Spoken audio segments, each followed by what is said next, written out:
Yusuke Urameshi is the greatest shonen anime protagonist of all time. Maybe even the greatest protagonist in anime as a whole. From his style to his mannerisms, Yusuke is just levels above the rest. But his emotional growth is one of the greatest journeys I've ever seen a character go through. What sets Yusuke apart from other shonen MCs is his character is grounded in reality.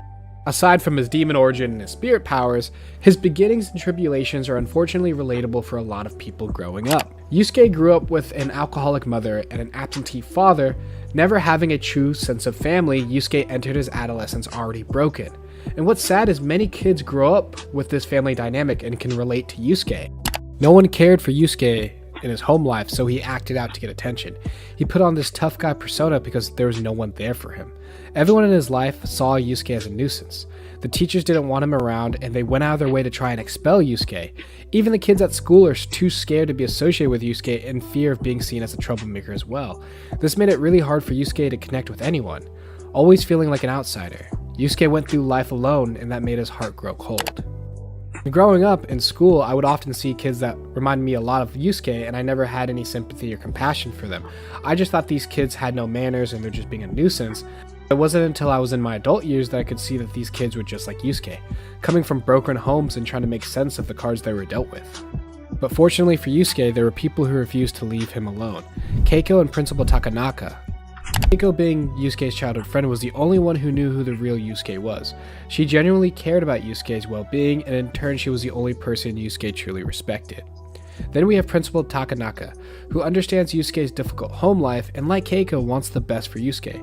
But Yusuke's experiences with adults hasn't exactly been all that great, so he had a difficult time trusting or listening to anything that Principal Takanaka had to say. Then enters Kuwabara. Kuwabara is another delinquent troublemaker who sees Yusuke as a rival and friend. However, Yusuke is totally oblivious to Kuwabara's feelings and just sees him as another guy who needs his ass kicked. It wasn't until Yusuke died that he saw that other people cared about him. At his funeral, we see Keiko crying. She is weeping with her friends and is in total disbelief that Yusuke is dead.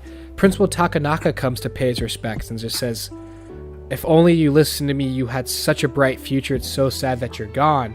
And he was shedding tears. And then we see Kuwabara literally just making the biggest scene trying to fight a dead Yusuke, and it just can't fathom the fact that Yusuke has moved on. And Yusuke is watching this with Botan, saying that people actually care about him, and he thought his whole life he was alone, but there were just 3 people right there that he meant something to. And his thought process began to change, and he was understanding that there might be something worth living for. After Yusuke came back to the world of the living, Koenma and Botan made him a spirit detective, so he would do good and protect the earth, and through his spirit detective adventures, he formed bonds for the first time in his life. And adding to his circle of very few and far between friends, we had arguably the greatest foursome in fiction, being Hiei, Kurama, and Kuwabara. These 4 operated as a team, but all had their own agenda. And they did nothing but get on each other's nerves, but these outcasts started to feel at home with one another. Yusuke was happy for once, but he still decided to keep them all at a comfortable distance so he wouldn't get hurt. During one of Yusuke's spirit detective missions, he got to meet his teacher and mentor, Genkai. And Genkai said it best when she said, "It's time you bit the bullet and started caring about something with all your heart and energy. But you can't care about it if you're always holding yourself back in case it doesn't work out. Concentrate on what's important, Yusuke. Then commit to it all the way." And this is one of my favorite speeches in all of anime. All the angst, worries, and fears about relationships summed up in a brutally honest gut punch. Relationships are what makes life worthwhile, but at the same time they are terrifying. The people who bring you meaning to your life can just as easily take it away. And Yusuke, who only knew life without relationships, was scared to open up in fear that people would hurt him. It is easier to go through life alone if that's all you know. Yusuke has always been scared of opening up in fear of losing it all one day, and that fear was reinforced when we met Toguro. Toguro's introduction was nothing short of horrifying. For the first time in Yusuke's life, he found an opponent that actually terrified him. None of the demons and none of the monsters he ever fought terrified him like Toguro. And it's because Toguro and Yusuke are so much alike. Toguro was the strongest adversary Yusuke ever met, and he was able to attain all this strength and power on his own. Yusuke has come from a life of just relying on himself, and just when he was about to change and start relying on other people, Toguro entered and shook him to his core. Toguro was walking down a road that was completely parallel to Yusuke, and Yusuke found comfort in the fact that there are other people just like him. Yusuke even said during the Dark Tournament, Somewhere inside, I respected you, you know that? Let's just say I haven't had many older guys to look up to. And what you seem to have going, it didn't look so bad. Genkai told me over and over again how stupid I was. But I saw your strength, and how no one could boss you around no matter what. But even so, Yusuke worked hard to disprove Toguro, but somewhere deep down, Yusuke was still doubting himself.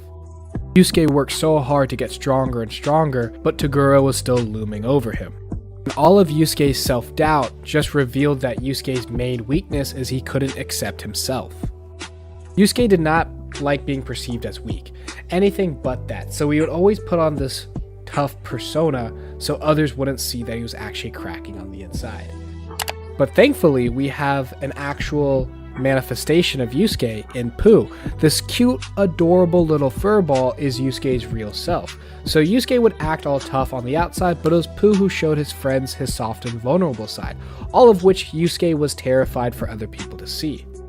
And this was brilliant writing by Togashi. He is doing social commentary on how men are perceived in the world, where men shouldn't show their emotions and how it's damaging to young boys and young men if you bottle everything up. Toguro and Yusuke are alike in many ways, but at the same time they juxtapose each other. Toguro is the manifestation of what society has deemed a man. No emotions, does his job, provide, but in the end he is hollow inside. And Yusuke is trying to bottle up his emotions, not show people that he has weaknesses and doubts because he is afraid of what people would think of him. But Yusuke tackles this problem head on in his training with Genkai, where she gives Yusuke the Spirit Orb. And the Spirit Orb is the greatest challenge Yusuke has ever faced in his life, both physically and mentally. This orb is tearing apart Yusuke's body, and it's his decision to keep going or to give up. And when Yusuke is at the end of his rope thinking he can't go on, Pooh steps up to help him. And in a scene that completely destroys me, we see Pooh carrying water for Yusuke. And Pooh has gone through all the same damage that Yusuke has, but he is still getting up and trying to fight for Yusuke. Pooh represented Yusuke's growth. Before, Yusuke would have given up, but now Pooh doesn't know how to give up. Yusuke cried saying this because he wasn't living up to his own ideals. Pooh represented who Yusuke truly was, and the Yusuke we see now is how he portrays himself to the world. Yusuke was finally tired of half-assing his way through life, and he was tired of letting himself down. He was ready to put it all on the line for those around him, and he was ready to be vulnerable and show that people do matter to him, and that he cares about the bonds he is creating. And in doing so, Yusuke was finally able to accept himself, save Pooh, and complete the task of absorbing the Spirit Orb.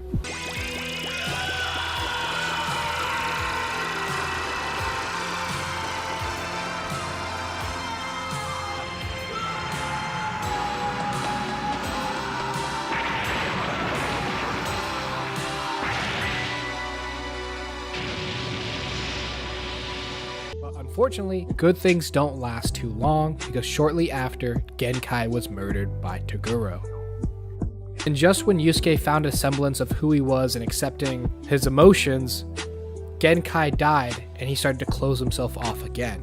At first, Yusuke acted like he accepted Genkai's death by shooting a spirit gun in her honor, but then never told Kuwabara that Genkai died, because he was figuring out how to even deal with loss. Genkai was more than a teacher to him. She was like the mother Yusuke never had. And when Yusuke lost Genkai, he started closing himself off again. And what's so amazing about Togashi's writing is he incorporates emotions into his power system. And how emotional you are and how in tune you are with your own emotions is how you access your power. And Yusuke had all this power, but because he closed himself off and was in his own head, he couldn't access the power he needed to beat Toguro. So Toguro had to find a way to pull this out of Yusuke. Another person had to die. And Yusuke tried as hard as he could to summon the power he needed to beat Toguro, but he couldn't. So Toguro had to pick out Kuwabara to be the next sacrifice to unlock the hidden potential in Yusuke. And I know it's very cliche that in battle manga and other media that the main protagonist gets their power from friendship, but the way Togashi organized this is completely different from those scenarios. This whole series we see Yusuke has been struggling to identify with people and to let people into his life, and he's built up walls around himself. So for him not to be able to tap in the power that he needs is very realistic, because this whole series, Yusuke has done nothing but build walls for those who try to get near him. So asking him all of a sudden to tear down those walls and access emotions he has closed off is a very arduous task for him to do. That's why he needs that external stimulus of someone dying to shock him. And when Kuwabara died, all of Yusuke's barriers collapsed. And Yusuke was finally able to access the power that lay dormant in himself.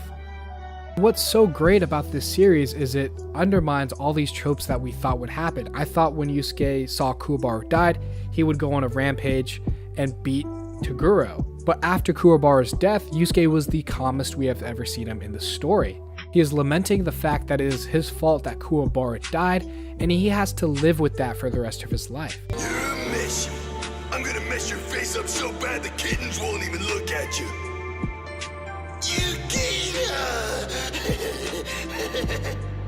That's it! My head is a trampoline is where I draw the line. Cause I'm Kuwabara, and in case you guys forgot, I got a sword. Beat him for all of us, Urameshi. For someone who was so scared to show people who he really was, he is now being so open and vulnerable with the toughest guy he has ever faced in Toguro. And I think it's beautiful that Yusuke is able to take a step back and reflect on Kuwabara's death and how it's his fault that he wasn't strong enough to save him. But from now on, he won't let that happen again, and he understands the mistakes he made today. And with the power-up, he's able to beat Toguro and put an end to the Dark Tournament. But coming out of the Dark Tournament, Yusuke has a newfound perspective on life and how he views bonds and friendships. At first, Yusuke would put on a persona and never show the world who he truly was, but now he is comfortable being himself no matter what other people may think. And I think that's a beautiful message that young boys need to hear, that it's okay to be yourself and that you don't need to be put in a box of what people think you should be. Thank you guys so much for watching, and please remember to like and subscribe, and I'll see you guys later. Peace.